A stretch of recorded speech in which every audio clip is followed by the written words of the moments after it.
Assalamualaikum warahmatullahi wabarakatuh. Salam sejahtera bagi kita sekalian.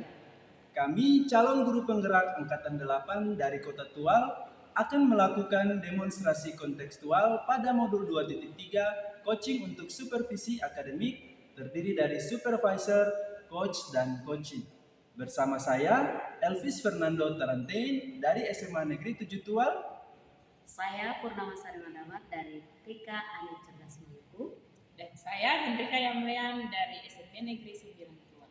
Selamat menyaksikan.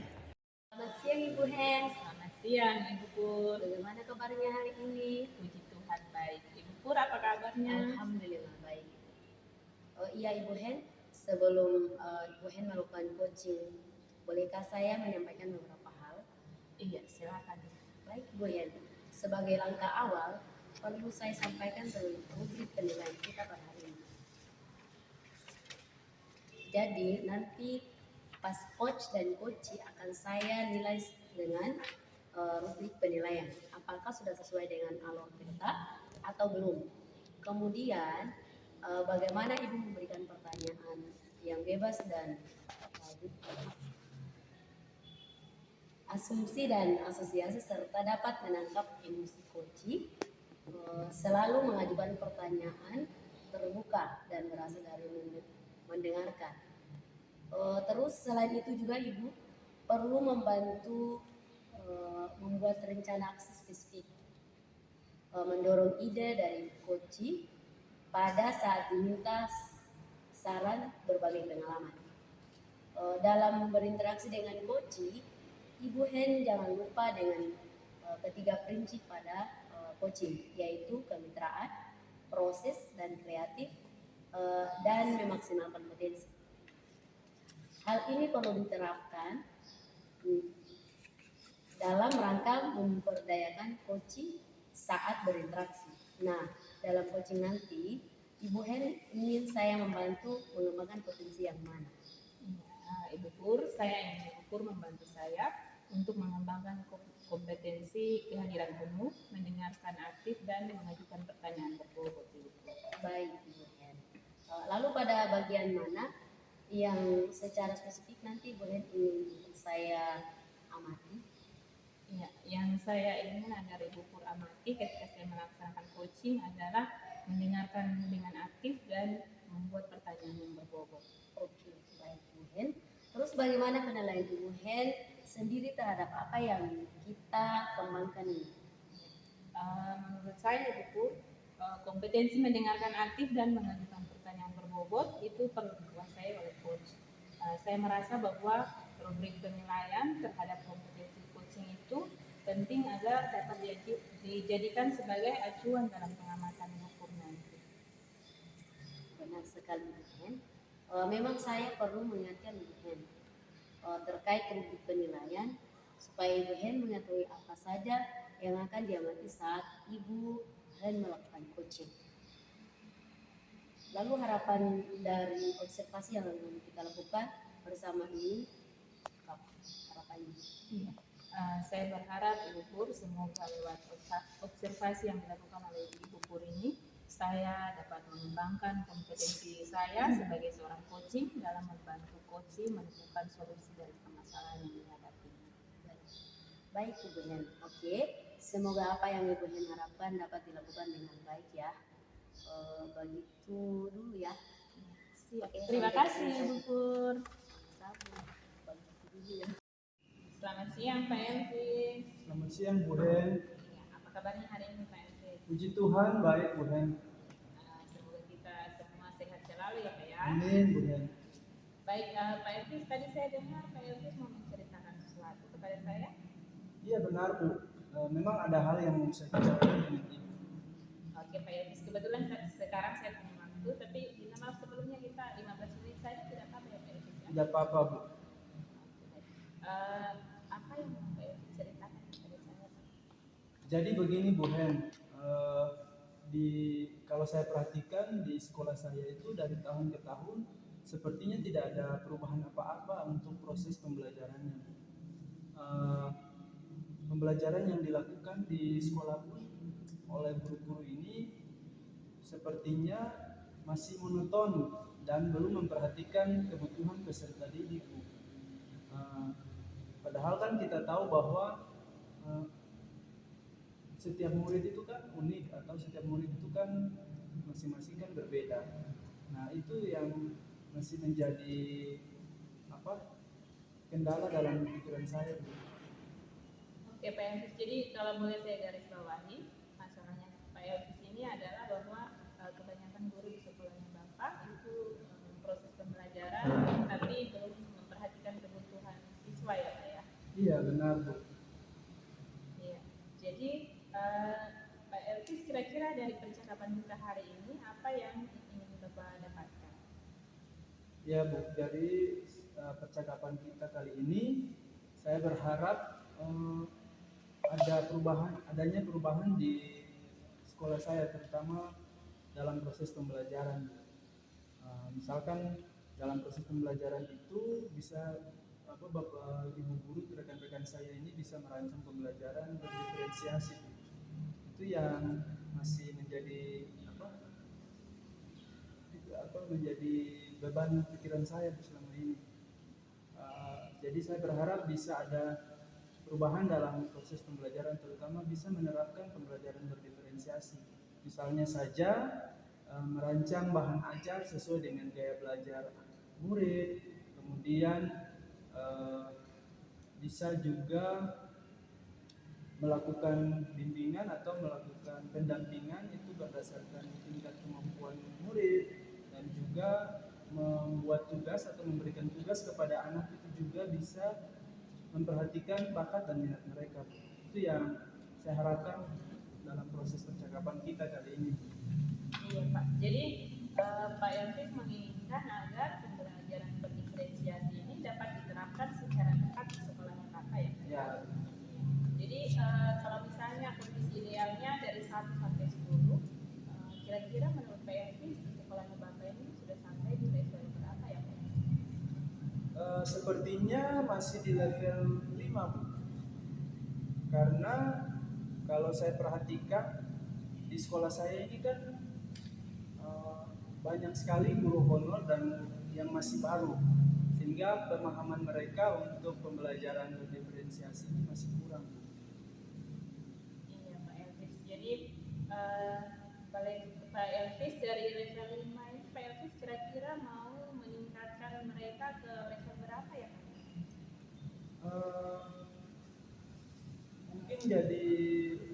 Mungkin saat ini saya berharap mungkin ke level 7 saja sudah cukup, Bu.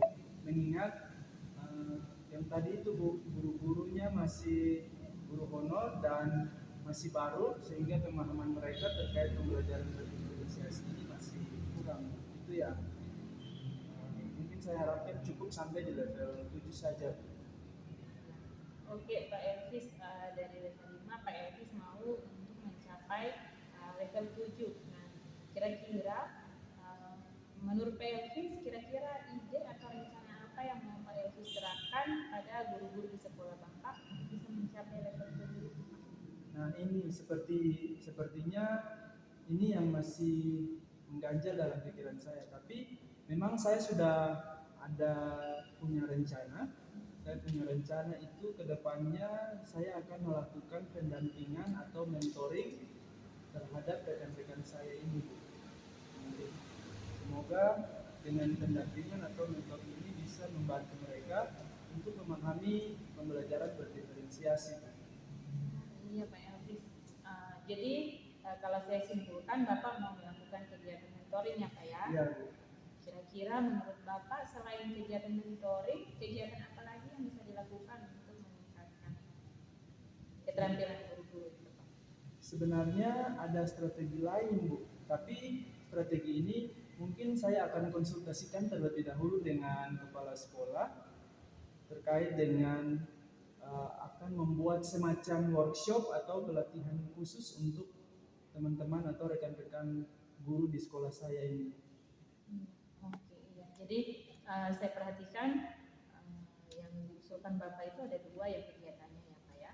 Ada mentoring, kemudian workshop atau kegiatan semacam itu. Nah, Menurut Bapak kira-kira di antara dua kegiatan itu mana yang lebih tepat untuk diterapkan di sekolahnya Bapak sekarang? Sepertinya untuk sekarang ini metode mentoring kayaknya masih lebih nyaman untuk bisa dilakukan Bu, atau diterapkan. Karena mengingat juga kalau kegiatan workshop atau pelatihan ini kan tentu membutuhkan kesiapan yang matang. Harus mendapatkan narasumber yang tepat dan kompeten, kemudian eh, apalagi ya biaya biaya yang besar, kemudian membutuhkan waktu yang juga cukup lama Bu. Iya Pak. Jadi eh, yang Bapak pilih adalah mentoring ya Pak ya. Iya. Kira-kira kapan Pak Elvis mau melaksanakan kegiatan mentoring ini Pak? Hmm, rencananya eh, rencananya saya akan mau lakukan di minggu depannya. Jadi di minggu depan ini saya akan melakukan mentoring secara bergiliran kepada rekan-rekan saya secara individu. Itu yang rencana saya yang akan saya mau lakukan di minggu depan ini. Iya luar biasa sekali ya Pak ya. Saya sangat terinspirasi juga dari usulnya Bapak ini. Jadi kira-kira minggu depan saat Bapak melaksanakan mentoring, apakah ada orang yang dilibatkan untuk mendukung kegiatan Bapak ini? Iya Bu. Jadi rencananya tuh saya nanti akan meminta bantuan dari dua rekan saya, yaitu Ibu Ina dan Ibu Tania, karena saya menilai bahwa mereka juga sudah biasa melakukan atau menerapkan pembelajaran berdiferensiasi di kelas, sehingga mungkin mereka juga bisa akan membantu saya bisa berkolaborasi untuk melakukan mentoring atau pendampingan terhadap rekan-rekan guru yang lain. Baik Pak, jadi Pak Elvis berarti akan berkolaborasi dengan rekan guru untuk membantu Pak Elvis dalam kegiatan mentoring ini ya Pak ya. Benar. Terima kasih Pak, saya sangat terinspirasi juga dari percakapan kita hari ini Pak. Nah, kita sudah berada pada akhir dari percakapan kita ini Pak. Nah, saya ingin bertanya nih Pak Elvis, kira-kira sebelum mengakhiri percakapan kita, kira-kira apa yang Bapak dapatkan dari pembicaraan kita? Baik Bu, jadi dari perbincangan kita kali ini ada hal yang saya dapatkan itu bahwa saya mendapatkan gambaran tentang bagaimana membantu rekan-rekan saya untuk melakukan mentoring secara individu sehingga pembelajaran berdiferensiasi yang saya harapkan bisa diterapkan di sekolah itu bisa terwujud. Baik Pak Elvis, saya mudah-mudahan kegiatannya Bapak bisa berjalan dengan baik ya Pak ya. Saya juga merasa sangat terinspirasi dari percakapan kita hari ini Pak. Saya nantikan cerita Bapak di minggu-minggu berikutnya ketika kita bertemu ya Pak ya. Selamat berjuang, tetap semangat. Terima kasih Bu.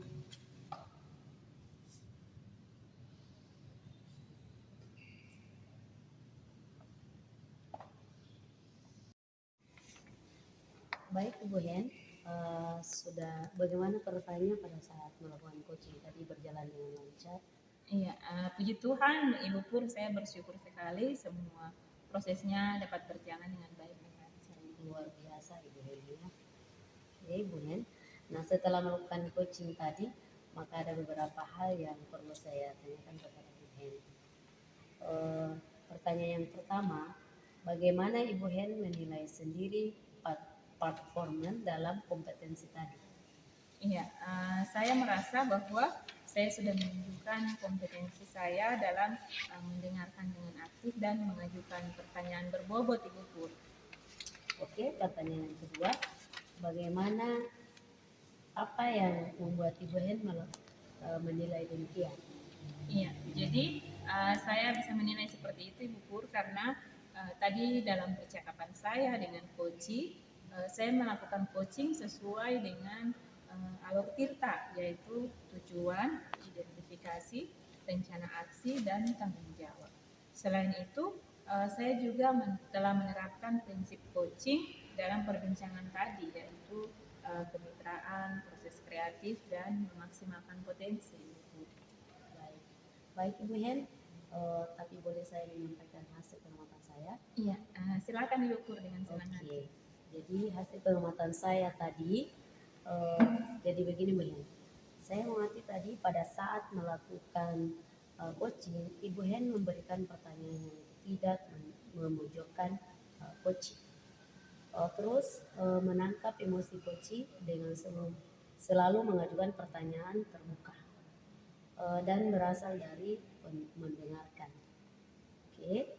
Selain itu juga membantu membuat rencana aksi spesifik, mendorong ide dan dari coach sendiri, itu sesuatu yang lebih bagus. Kemudian bagaimana pendapat Ibu Hen mendengarkan hal ini? Iya, sebelumnya saya sangat berterima kasih sekali Bu Pur karena ternyata saya dapat melakukan coaching sesuai dengan kompetensi yang telah kita rujuk bersama saat kita observasi. Oke, sama-sama Ibu Hen.